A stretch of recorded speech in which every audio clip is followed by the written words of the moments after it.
Hello everyone, welcome back.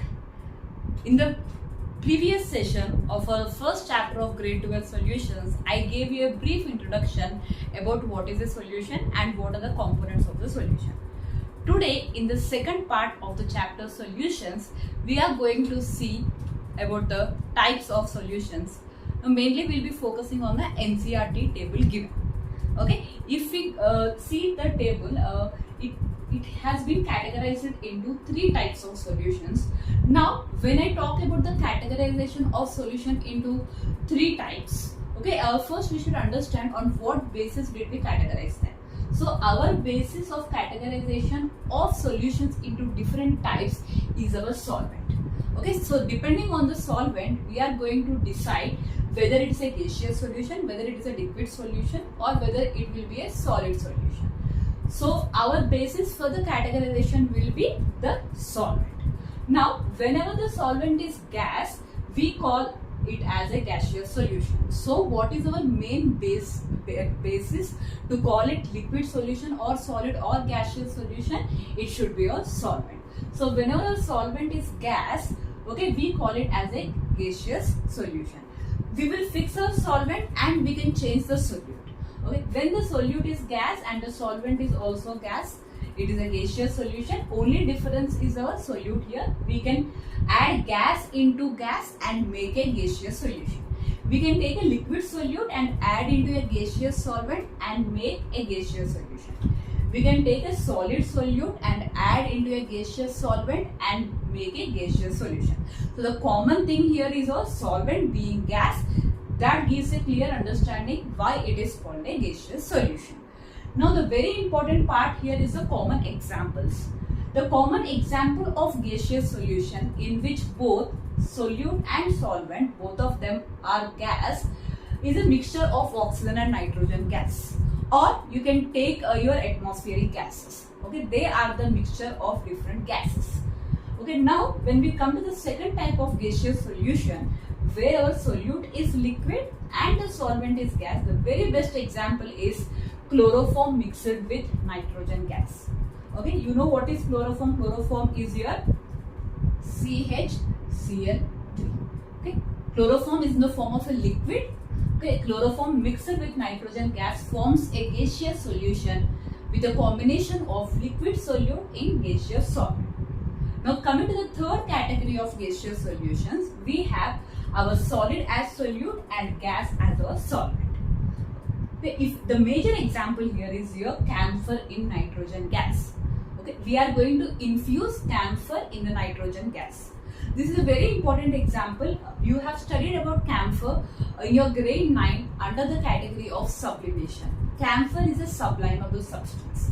What do you mean by a sublimable substance? A solid getting converted into a gas without the intermediate liquid is called as a sublimable substance. So camphor is one such kind of sublimable substance. Okay, so camphor in nitrogen gas is taken as an example of your gaseous solution.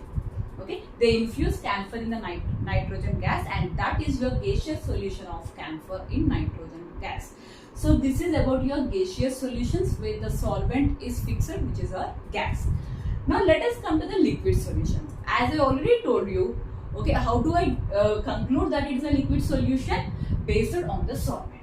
If you see here, in all the three examples we have taken, the common thing is the solvent liquid. We have just changed the solute. When the solute is gas and the solvent is liquid, okay, it is definitely a liquid solution. What is the main example I can take it? Oxygen dissolved in water. Now when we talk about oxygen dissolved in water, okay, we already know that our aquatic organisms, okay, which live in water, their main source of oxygen is the dissolved oxygen in water. Okay, they use the dissolved oxygen in water and perform their metabolic activities. So oxygen can be dissolved in water and that dissolved oxygen is used by many living organisms for their survival. Okay, when we come to the next one, it is liquid in liquid. It is a liquid in liquid solution with both solute and solvent being a liquid. Okay, what is the best example of this? Ethanol dissolved in water. ethanol gets completely dissolved in water. As you have studied in your grade 10 chapter, carbon and its compounds, ethanol in all proportions gets completely dissolved in water. So this is the best example for our liquid in liquid solution. I think you people remember the formula of ethanol. It is C2H5OH, which comes under the category of our alcohols. Okay, the last category under liquid solutions is solid in liquid. Okay, in daily life you see many solutions under this example, solid in liquid. We mix sugar in water, that is our solid solution. So in your daily life you regularly come across solid in liquid solution. Okay, here you can take the example of glucose dissolved in water. Okay, glucose gets dissolved in water, and you people know many sports person take this solid in liquid solution of glucose in water for getting immediate energy. Or in your daily life you can have many examples under the category of solid in liquid solution. So this is about the gaseous solution and liquid solutions. Now we are going to see the third category under types of solutions, which is our solid solutions. And when I say solid solutions, it is very obvious for you people now. The solvent is going to be a solid. Now let's see the third category of under types of solutions, which is solid solutions. As I already told you, let us fix the solvent, which is going to decide the type of solution. Here it is the solid as the solvent. Okay, if you see the solute, the first solute we are taking here is gas. Gas in solid. Under this category, the very common example you see is solution of hydrogen in palladium. Okay, there is a very important application of this. If you go back to your grade 10, in the chapter carbon and its compounds, you have seen a very important example called as addition reactions. When you have seen addition reactions, you had this very famous reaction, ethene. Okay, when you do hydrogenation of ethene, we either use nickel or palladium or platinum as a catalyst. Okay, and this results in the formation of ethane. This is the basic grade 10 reaction you have studied. I just want to bring it to your notice that here what do we exactly do is, they take the palladium. Okay, they take the palladium. Palladium is a metal. It's a D block metal. They take the metal palladium and they pass hydrogen gas onto the surface of the palladium. Now this hydrogen gets absorbed on the surface of palladium. Now if you are thinking what is the advantage of this, this will offer the surface for the reaction. When hydrogen gas goes and gets absorbed onto the palladium surface, okay, now when ethene comes to react, it will have a proper surface for the reaction. As you people know, for any reaction to take place, there should be proper interactions between the reactants.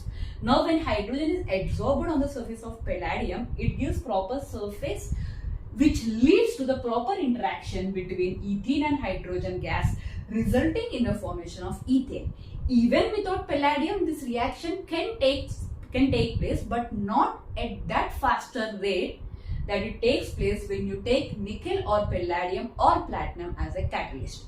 As you know, what is the role of the catalyst? Catalyst will alter the speed of the reaction. So here either it is nickel or palladium or platinum, it plays a very major role in altering the rate of reaction. Here it is speeding up the rate of the reaction. So we call it as a positive catalyst. Okay, so this is a very major example of your solid solution where gas in solid, solution of hydrogen in palladium. You can take either nickel or platinum. That will also be a very proper example.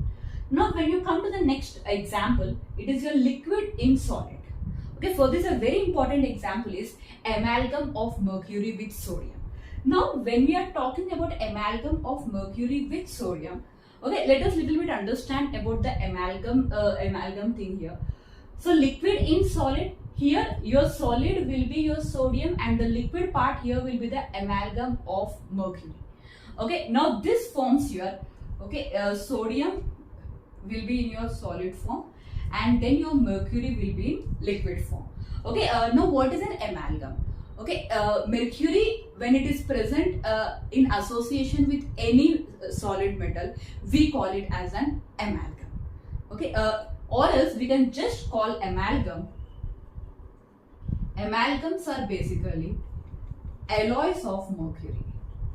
They are basically alloys of mercury. So mercury plus any other metal, preferably a solid, forms an amalgam. Now here if we see, it is a sodium amalgam. So sodium along with mercury forms sodium amalgam.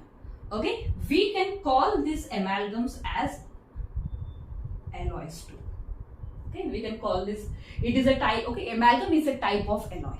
Amalgam is a special name given to the mercury alloys. Okay, because you people know mercury in its natural form exists as a liquid. Okay, so liquid in solid is a very important example under solid solutions, where the example is amalgam of mercury with sodium. What are amalgams? Amalgams are alloys of mercury. Okay, now let us come to the third category, solid in solid. When we come to the category of solid in solid, you can see a very important example here, copper dissolved in gold. Why did we very specifically take the example of copper dissolved in gold? Why do we have to dissolve copper in gold? Now, if you see in the gold market, we usually don't use pure gold in making of the ornaments. We add little bit of other metals. In the same way, they add copper to the gold for making jewelry. The reason behind adding copper in the making of jewelry is the copper is copper has copper will add little bit of hardness, so that it is easy for the person whoever is making the ornaments, it is easy for him to mold the gold into the desired form. That is the reason they add copper into the gold, so they dissolve copper into the gold. Okay, and if we talk about solid solutions, we can take a very important example of alloys. Okay, you people know alloys are formed alloys are formed when we mix two or three different metals. Alloys can also be formed when we mix metals with non-metals. Okay, now you know very important examples of alloys. Your steel is an alloy. Stainless steel is an alloy. Bronze is an alloy. Brass is an alloy. Okay, so like this we have different kinds of alloys. You have studied in your previous grades, where you know these particular alloys are formed by mixing 2 to 3 metals, or by mixing metal or a non-metal.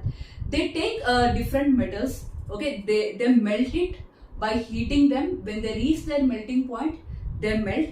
When the solid metals get melted, we mix them, cool them, and set them into the alloy. Okay, so alloys as such, we are not going into the much detailing of alloys because it was there in your previous grades. Okay, so alloys becomes a very important example of your solid solutions. So this is about the third category of solutions, which is your solid solutions.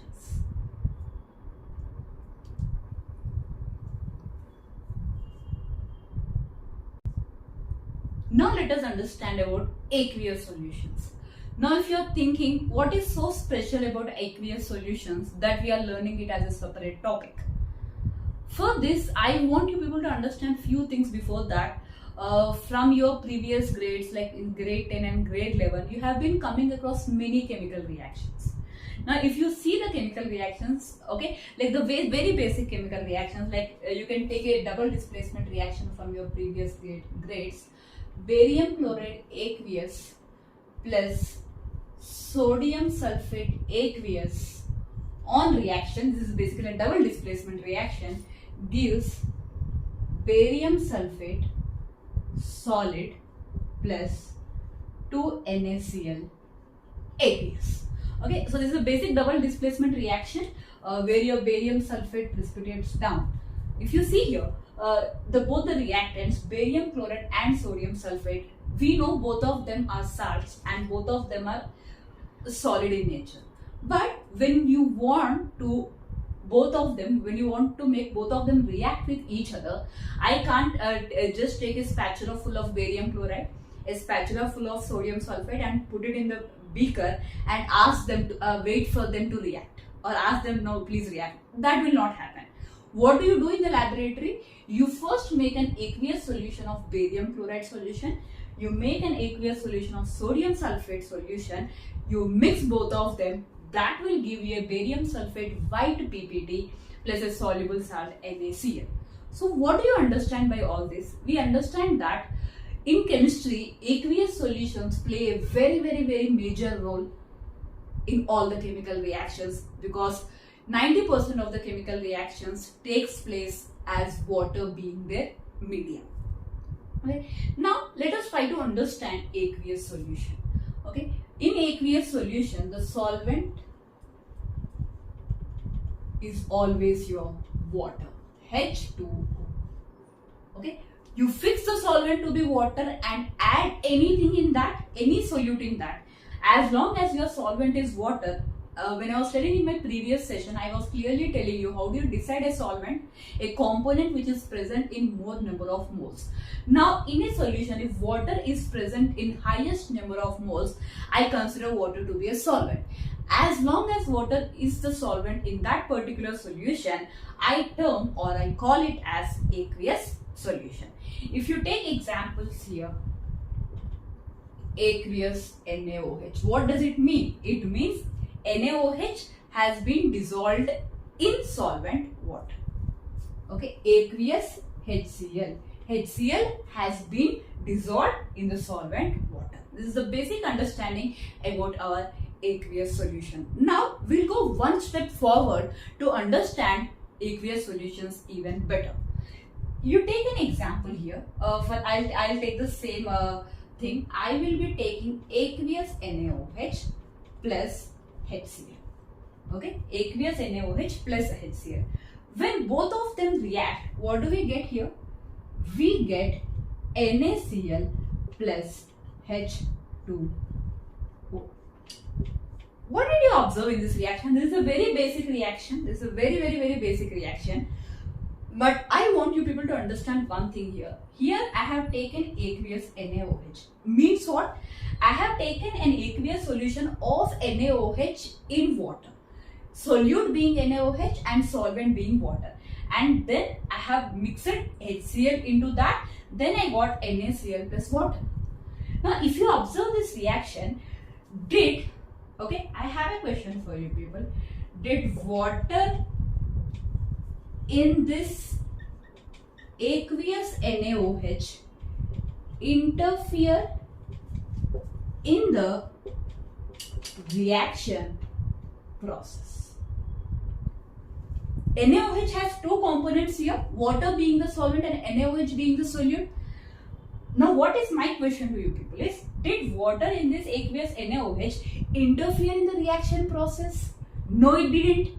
Because you can clearly see a neutralization reaction happening here between NaOH and HCl, resulting in NaCl plus water.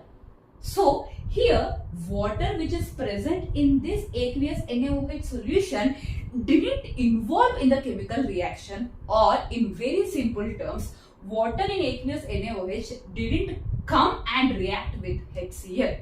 So by this, what can I confirm? So what should be the answer for this question? The answer should be a clear no. Okay, then if it is not interfering in the reaction process and if it is not coming and reacting with HCl, what is exactly NaOH doing, or water in aqueous NaOH doing here? In very simple terms, what is the role of solvent in aqueous solution? The role of solvent in aqueous solution is not to react and interfere in the reaction process, but the role is to just provide a medium. So what is the role of water in the aqueous solution? Okay, role of water in aqueous solution is to provide a medium for chemical reaction. Okay, so what will the water in the aqueous NaOH do in this particular reaction? It will not react, but it will provide a medium for the chemical reaction. So it has given a proper medium for this chemical reaction to happen. So the solvent doesn't interfere or react in the chemical reaction, but it will provide a medium for the chemical reaction to take place. So from now we should have a clear clarity that whenever we are talking about any aqueous NaOH or we are talking about aqueous barium chloride, what is the role of solvent water in that aqueous solution? It will provide a medium for the aqueous solution so that the chemical reaction can take place very efficiently. Because as I told you when I started explaining aqueous solutions, I cannot take a spatula full of NaOH solid, I cannot take HCl and I can't wait for them to react. I need to provide them a medium for proper chemical reaction. So the water, which is the solvent, which is the solvent of the aqueous solution, will provide that medium for a chemical reaction.